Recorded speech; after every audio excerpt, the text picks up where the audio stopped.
Hello, it's time for another physical media update. And if you watched my last physical media update, you might remember I bought a couple of Doctor Who VHS tin box sets. So, like, basically, they were two tapes and like a tin box, and looked very nice. And I bought another one. This is a Dalek one.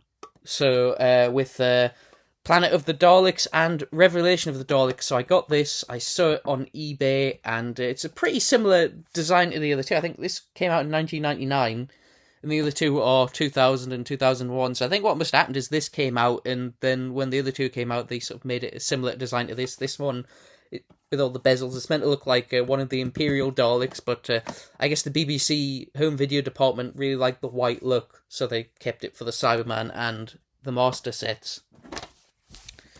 And inside, this one doesn't have an insert, like the other two. I don't know whether it just didn't come with one initially, or the person who had it lost it, or what have you. But anyway, here are the tapes. So we have Planet of the Daleks with John Pertwee from season 10.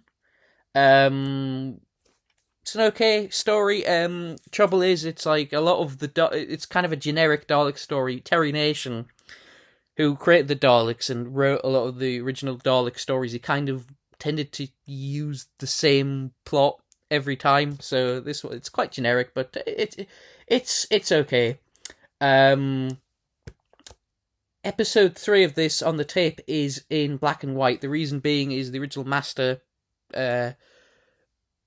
tape does not exist anymore. It was wiped, one of many episodes that are wiped, and the only copy we have is a black and white film recording. It has subsequently been colorized, had the color put back in, and if you watch it on DVD or on iPlayer, you can see that episode in color. But on this tape, and it says so on the back, episode 3 is just in black and white. So inside we have the tape's actually still sealed, so yeah. And inside again, like the previous two, you've got a little bit of information and some advertising for Doctor Who merch. And then the second story is Revelation of the Daleks from season 2022. Yes, Colin Baker's first series, 1985. One of Colin Baker's better episodes. I think probably his best one is Vengeance on Varos, then this. A lot of his episodes are pretty bad, which is a shame, because if you listen to the Big Finish audios, he's actually, as a doctor, he's actually very good. It's just, unfortunately, he was lumped with some of the worst scripts in the show, but this is one of the better ones. It is good. I don't mean like it's the best. It is actually quite a good story. This tape has been, it says on the back here, for contractual reasons certain edits have been made. There's a scene where on the original broadcast it played Purple Haze by Jimi Hendrix, and on here it's been replaced by stock music, I think, or a different song at least, because of licensing issues. They couldn't get licensed the song for video, just broadcast. I'm not sure I believe the DVD is also missing the song. I think the Blu-ray release may have it reinserted. I'm not sure.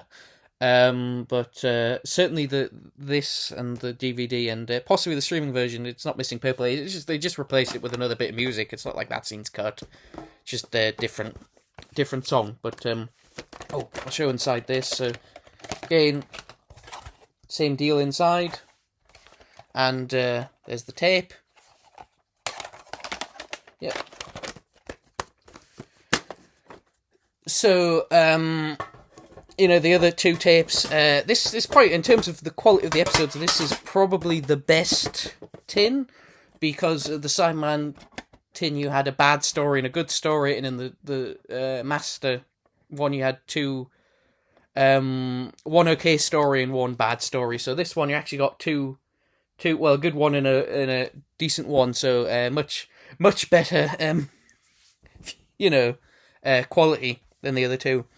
And speaking of Doctor Who, I also bought the Collection Season 9, the Standard Edition. It just came out this week. Obviously, limited edition version came out a couple of years ago, but this includes the Day of the Daleks, the Curse of Peladon, the Sea Devils, the Mutants, and the Time Monster. The Time Monster I talked a bit about in the previous video because it was in the Master tin box set, and well, it wasn't very positive about it, but yeah, Day of the Daleks is pretty good. Suffers from budget issues which have been fixed by the special edition, which replaces the terrible Dalek voices, and also makes the Daleks adds more better special effects. And the main issue with the original one is that the end is sort of the Daleks invading, but they had 3 Dalek props, so it's very underwhelming. And the special edition adds more Daleks and improves the special effects and replaces the original Dalek voices, which were awful.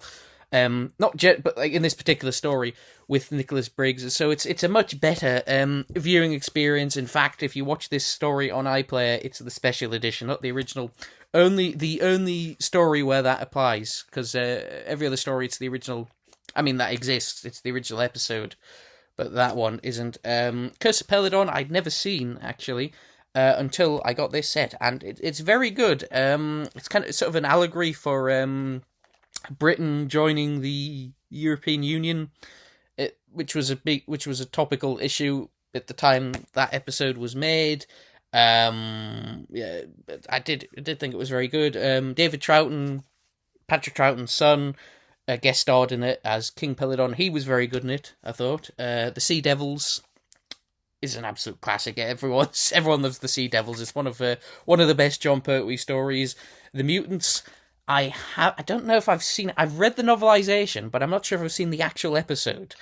I remember liking the book, but I've not heard good things about the actual episode. So maybe it's the case where the story was good, but like because of the budget or directing or something, the actual story, the actual episode's a bit naff. But yeah, I'll watch that or rewatch it depending on whether I have actually seen it. I've just forgotten.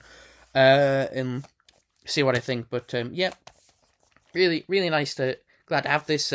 I do wish the gaps between the standard versions and the limited versions were a bit shorter, because the standard versions of the sets don't come out until 2 years after the limited edition versions, which is really annoying if you're buying the standard ones like me.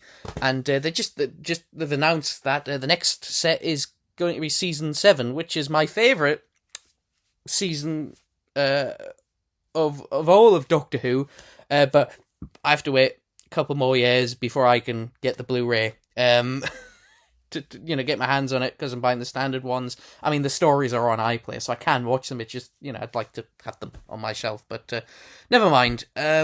Next is a couple of Kurosawa films that just got released on Blu-ray by the BFI, and I have them on DVD as well, so I will I haven't gotten rid of the DVDs yet, so I'll actually show those to compare them. So first we have Stray Dog, which is it's a police thriller. A detective played by Toshiro Mifune gets his pistol stolen, and it's basically him trying to find the guy who took his gun, because it's being used it ends up being used in a shooting. So it's like panic trying to find the murderer, who the guy who took his gun, and it's really good, kind of a precursor to a lot of police procedurals. Here's the DVD as well. I'll show the Blu-ray. So you've got the first. So you've got the on the back, and inside you've got a booklet. DVD, you've got a similar cover, same sort of photo of Toshiro Mifune. The red spine, and on the back there, and inside you've got some notes about the film and the disc. Blu-rays, I haven't watched the whole film. I have watched little bits, and it's a massive improvement in presentation from the DVD.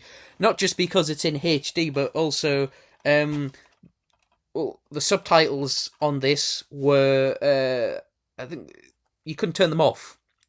Which wasn't so you couldn't turn the subtitles off. They were just sort of, I don't remember if they were burnt in or they were player generated, but you just couldn't turn them off. But not a problem for me personally, but if you speak Japanese, I can imagine it'd be very annoying because you wouldn't need them. But this, you can turn the subtitles off on this, so yeah. Also, it has extra features, so it's got commentary, little video essay, documentary, making of documentary. This just has the notes inside, and it also has some filmographies of Kurosawa and Toshiro Mifune on the disc, and I think, yeah, so not pretty much bare bones. So yeah, much big improvement. And the second film is High and Low.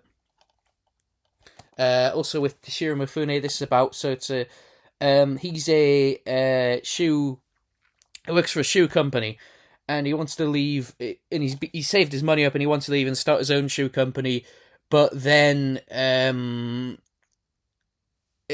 a guy tries to kidnap his son, but ends up kidnapping his chauffeur's son instead. And it's the sort of the things like, oh, is he gonna, the money for the ransom would be that he'd have to use the money he sort of saved up to like start his own business. He'd be financially ruined. So he's like, sort of things like, is he gonna pay for the ransom or pay? It's a really tense film. There's the back and booklet.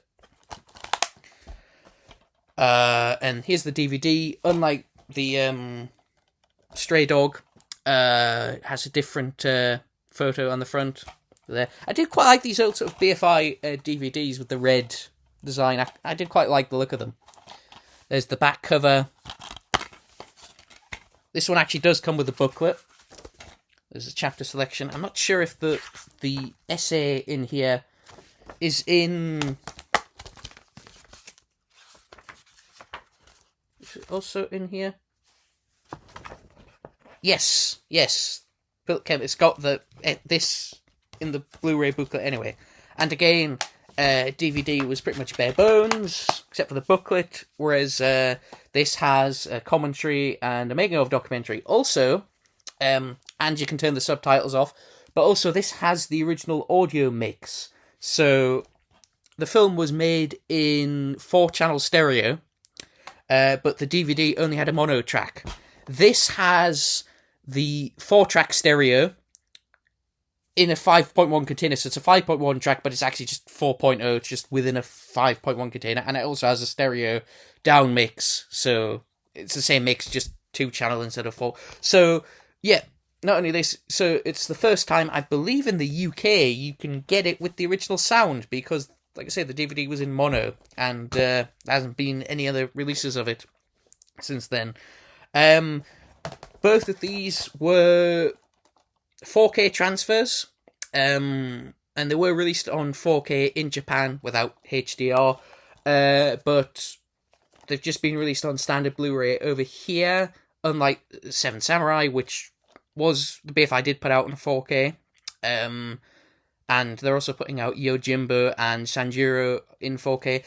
I'm guessing the reason they didn't put these out in 4K is because his Kurosawa's contemporary films aren't as popular as the samurai ones. Stuff like Seven Samurai and Yojimbo would probably sell more than these, although apparently these have been selling quite well. In fact, the booklets are only in the first pressings, so if you want to get these with the booklets, I would try and get them now, because they are selling quite well, so you may not, by the time you get them, they may not have the booklets anymore, so do hurry up. But also, Ikairu was released, that was also 4K restoration, only got released on Blu-ray, so I guess the BFI thought these aren't going to sell as well as the samurai stuff, so no point putting them out on 4K. The Blu-rays do still look very good for standard Blu-rays. Stray Dog, the negative for this doesn't exist. It's a few generations. The highest quality source is like a few generations down, so it's not going to look, and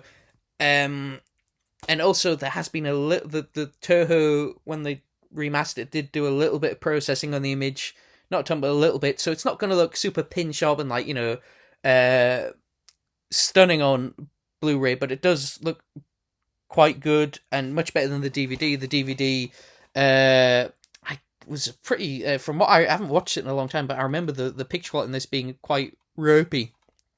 High and low did look better, but it still had some issues. It had, I believe it was an interlace transfer, so there was a bit of interlacing artifacts. So yeah, this looked better than Stray Dog. It was a better print at least, but it still had some issues on DVD. So these are much better presentations. Not only for the jumper picture quality, but you also get special features, optional subtitles instead of forced ones, and like I say, for high and low, finally on a UK release, it has the original soundtrack. So yeah, these are, if you live in Region B land, these are the best ways of getting these films. I do wonder if Criterion will be putting these out. They did release High and Low on Blu-ray years ago with an older master, but I wonder if they're going to release these two on 4K. Stray Dog, I don't think even got a Blu-ray release in the States, so if you're if you live in America and you can play Region B discs, it might be worth importing, but maybe wait and see if Criterion put it out. But yeah, very very happy to have those because I do like Japanese cinema quite a bit. And that's the end of the update. If you've seen any of these films or shows in the case of Doctor Who, again, like as always, let me know in the comments what you thought of them, and I'll see you next time.